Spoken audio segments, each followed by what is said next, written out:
If you live near Edmonton, then you know all about Elk Island National Park. It's a beautiful, wonderful park. It's the largest enclosed park in Canada, and it has a huge herd of bison. It's really interesting to see. But within the park, there's a building, the Ukrainian House.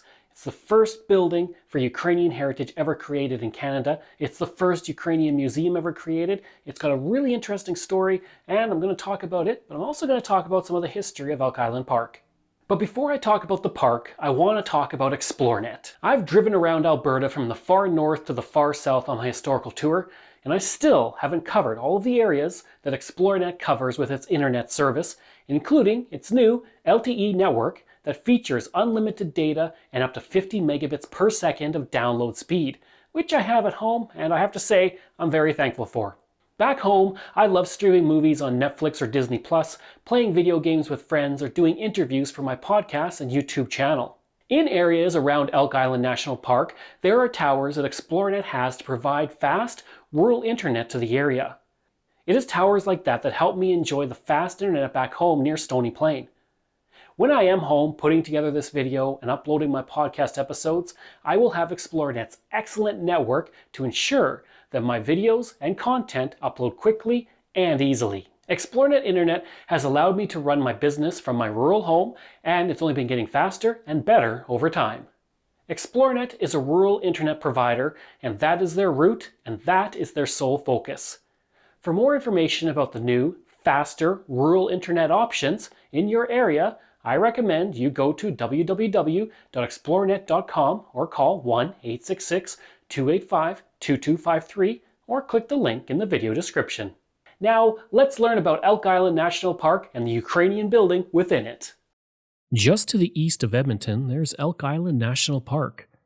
This park, called an Island of Conservation, is the 8th smallest national park in Canada, but the largest fully enclosed national park in the country.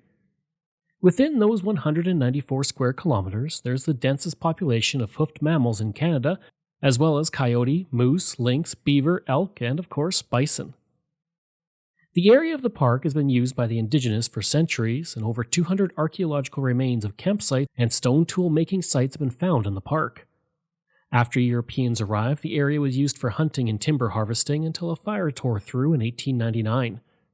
At that point, the federal government designated the area as the Cooking Lake Forest Reserve. The trees were now protected, but the elk, moose, and deer within it were not.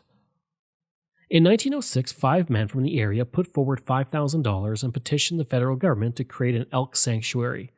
Called Elk Park, it was given federal park status in 1913 and became an official national park in 1930. In 1907, the Canadian government bought one of the last and largest remaining purebred bison herds from a herd in Montana. Soon after, nearly 400 bison were shipped to Elk Island and then moved on to Buffalo Park near Wainwright. Not all of the bison made the journey, and about 50 to 70 evaded capture and stayed within the park. These escapees are the ancestors of the 400 purebred plains bison and 300 wood bison that now live within the park. The success of bison in the park has allowed bison to be reintroduced to several places, including northeastern Montana, Alaska, and the Russian Federation. While the bison history of the park is interesting, what I want to talk about is the Ukrainian home within the park. In 1951, this replica pioneer cabin was built to honor the Ukrainian Canadians who pioneered in the area. The pioneer home is a one-story rectangular log structure that has been covered over with white plaster. Its hipped roof is covered with thatch and features a centrally located chimney. Ukrainian people came to the area in high numbers during the first few decades of the 20th century, and the homes they built are quite similar to the one that was built in Elk Island Park. The heritage designation of the park states, quote, "The pioneer home is a very good and attractive example of the traditional form and plan of a Ukrainian homestead. This building also illustrates the settlement patterns of Ukrainians in Western Canada as this region developed at the turn of the century." End quote. The building has remained unchanged since its construction, and the home has become a landmark in the area. The landscape around it includes aspen, poplar, and spruce trees with a view of Astonin Lake.